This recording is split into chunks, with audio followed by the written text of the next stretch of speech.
It was 7 a.m. when I woke up this morning. And normally in my mornings, I like to, take it slow, just go on Instagram for 5, 10 minutes and slowly start realizing the fact that I'm awake. And today, the first thing I see on Instagram is a "Here We Go" by Fabrizio Romano with the Man United logo and backdrop. And I'm thinking to myself, there has not been advancing talks with any player that I remember recently since Andre Santos. And the Ederson deal just got canceled a couple of days ago. I'm like, there's no way that we have just gone back to the Ederson deal and accepted it. While I'm not even, not only am I, you know what, I'm not even going to say I was half awake, I was 10% awake. I started reading the caption and I see Youri Tielemans to Man United.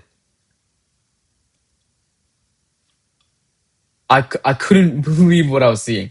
I went up, washed my face so I can read everything properly, came back and read again Youri Tielemans to Man United. And then I saw the price, 41 million euros. I think this was definitely a surprise out of the blue signing.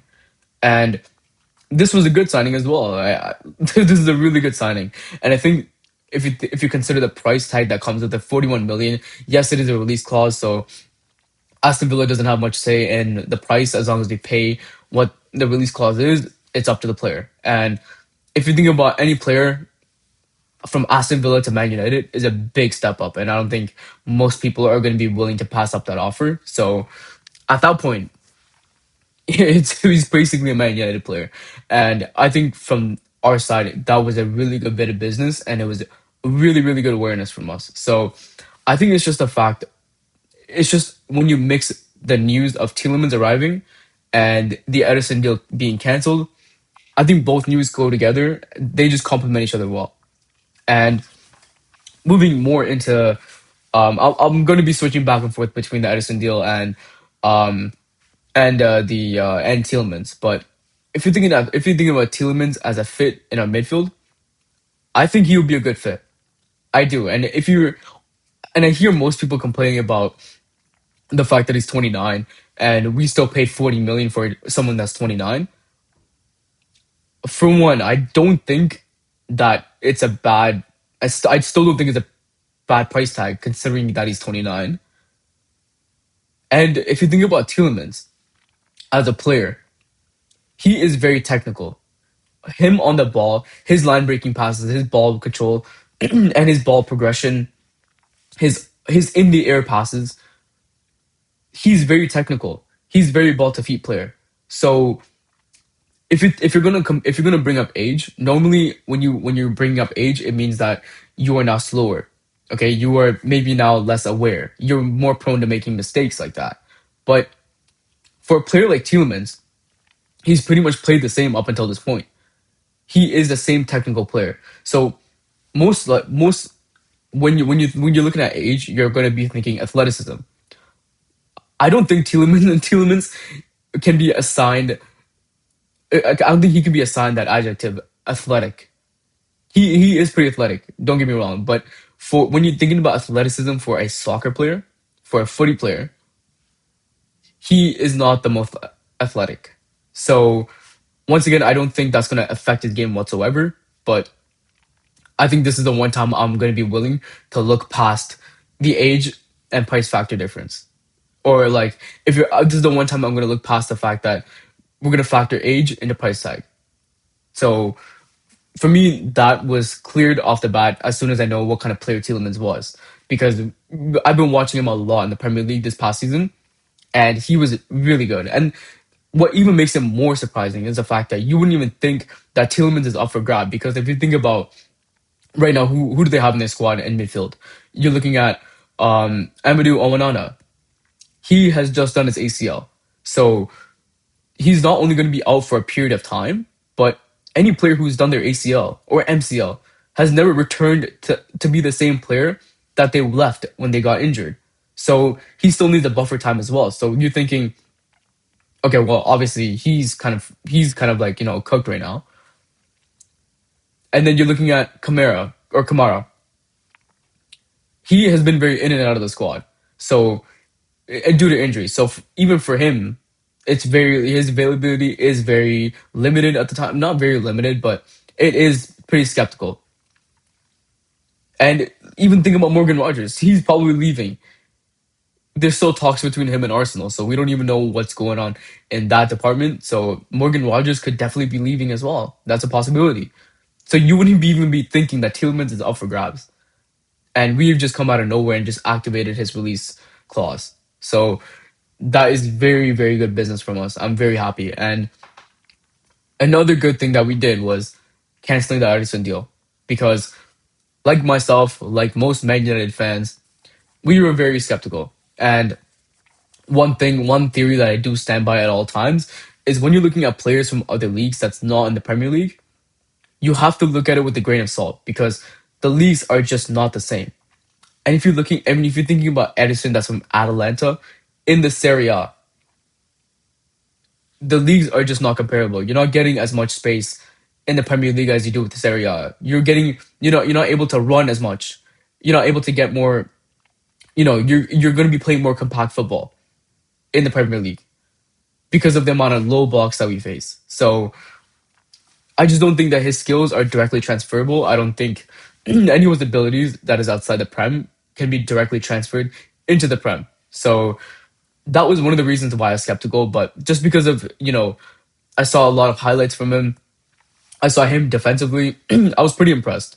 I was pretty impressed. And I wanted to hang on to some hope, give him the benefit of the doubt and see where it's going. But I just think as time went on and you're looking at the available midfielders in the market, I just think that it started to become slowly concerning that Ederson could be our floor because Ederson being our floor, I think it's just not a good sign because once again we don't know what his abilities are in the prem. We don't know what he can deliver. It's just a lot of what ifs, right?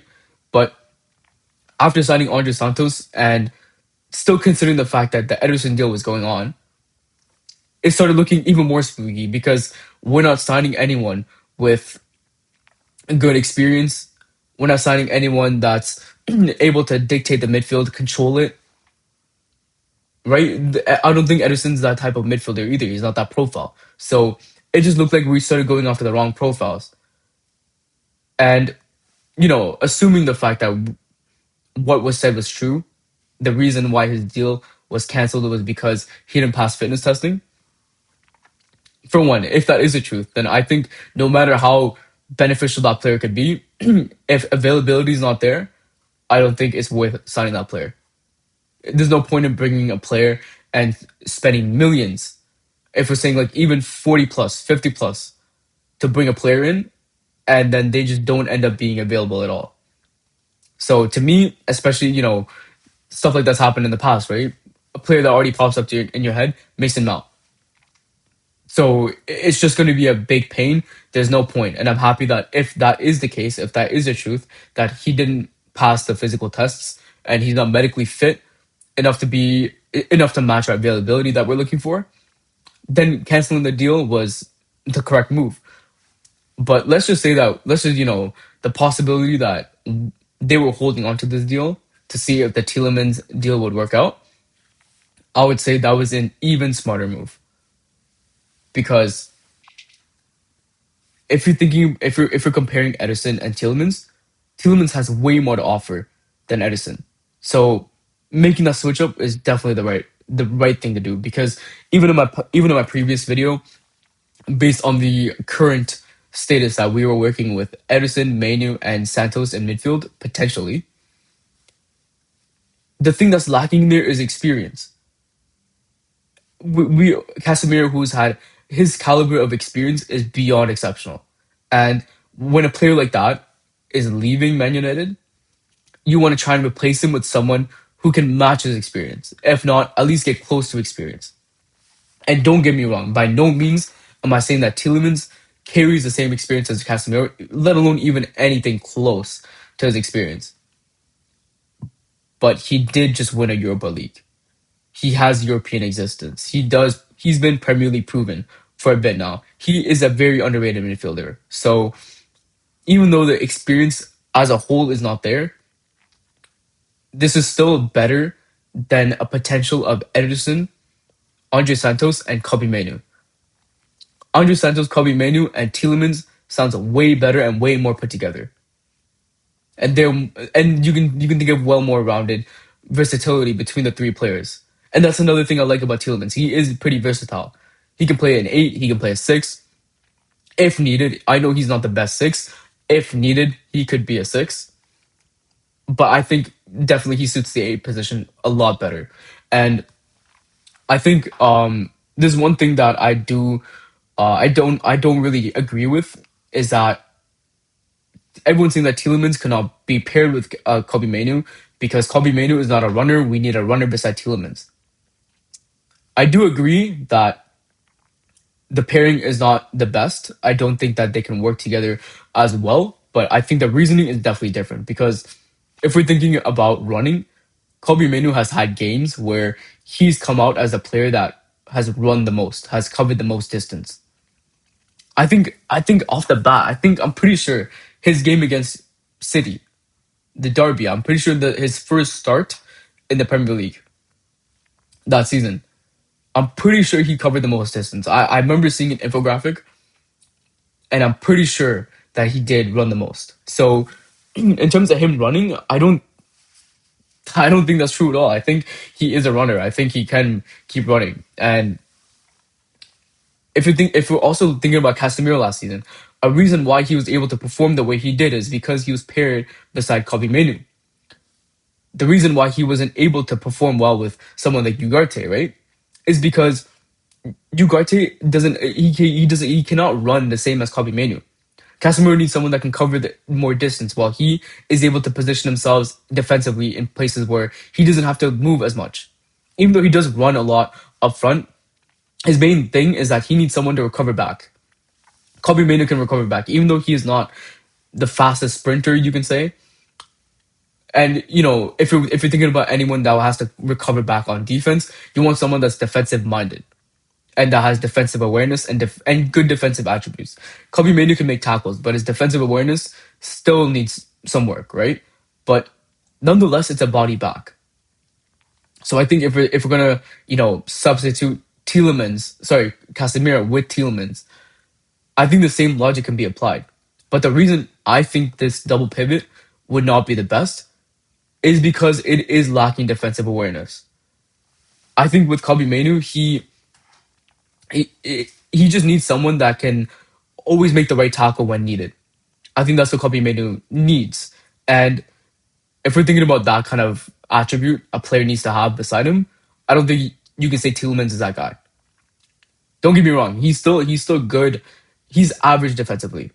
But can we get a better defensive midfielder? For sure we could. For sure. And that's why I still think that we still need a very defensive minded midfielder. I still don't think this midfield rebuild is done. I think it's still far from done. And I think that one player that we can bring in that is defensive minded, I think that will complete our midfield rebuild. So, if you consider the circumstance, if you combine the circumstances of Ederson being cancelled and Tielemans being signed, I think we're definitely in the right direction. I think we're definitely back on putting our foot back on the gas and going forward. In the last video about Andre Santos, I mentioned that we are normally known for taking sideways steps. Last time it just felt like we're taking a backward step, but I don't think that's the case anymore. Especially because it feels like our floor has now gone up with the removal of Ederson. So I think now we need to definitely prioritize getting a good defensive minded midfielder. We need a traditional six. I've said it so many times in my previous videos that traditional sixes are not, they don't really exist like that anymore. It's more so, nowadays you're seeing more midfielders that are a profile of an eight, but they're just slightly more offensive minded or slightly more defensive minded. I think even if they're slightly more defensive minded, I still don't think that's enough. I think we need someone who has good defensive experience, who has good defensive awareness, and can always make last ditch tackles. Just always knows how to position themselves the best defensively. So I think all these attributes, we still need to look for a player that has all of those defensive attributes, even though if they're not the best ball progressor, even if they're not the best line breaking passer, we have two profiles of players like that. So for me, that is no longer a concern. I think now we need to definitely focus on getting that defensive midfielder. And I also want to just kind of end it off. I know that we also did sign our a backup goalkeeper. I think his name is um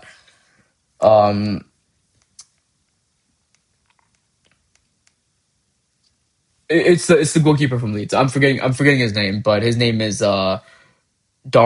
I'm pretty sure is Darl. And I've seen him play. I've seen him play for Leeds a couple of times. His name is really weird. I think it's like Karl or Darl or something like that. I don't remember. But in regards to that signing, I think it's pretty solid. Like if you're looking for a backup goalkeeper, you want someone that's at least knows what they're doing. At least someone that has a little bit of experience. So I think Senny Lamin still being our main goalkeeper with for me, I'm happy with that. I'm happy with that. I do want him to be our main goalkeeper. I want him to build on what he has built this past season. And getting this goalkeeper from Leeds, I think for me, it's pretty solid. It's pretty solid. I'm satisfied. Thank God we don't have to deal with Altay Bayandir. You know how much we struggled with goalkeepers in the past. So considering the fact that we had Onana as a primary goalkeeper and then Altay Bayandir as a secondary, you can't even compare which one's worse, which is just really sad. So to go from that to goalkeeper options to Lamans and Carl, I think for me, solid upgrade. Solid upgrade. I really wanted to go backup goalkeeper. I just didn't know if we were going to be able to get one, and I'm happy that we got one through the door. So once again, as long as we get that midfield target and we can start looking at options for a left back as well, I'll be very satisfied with this transfer window.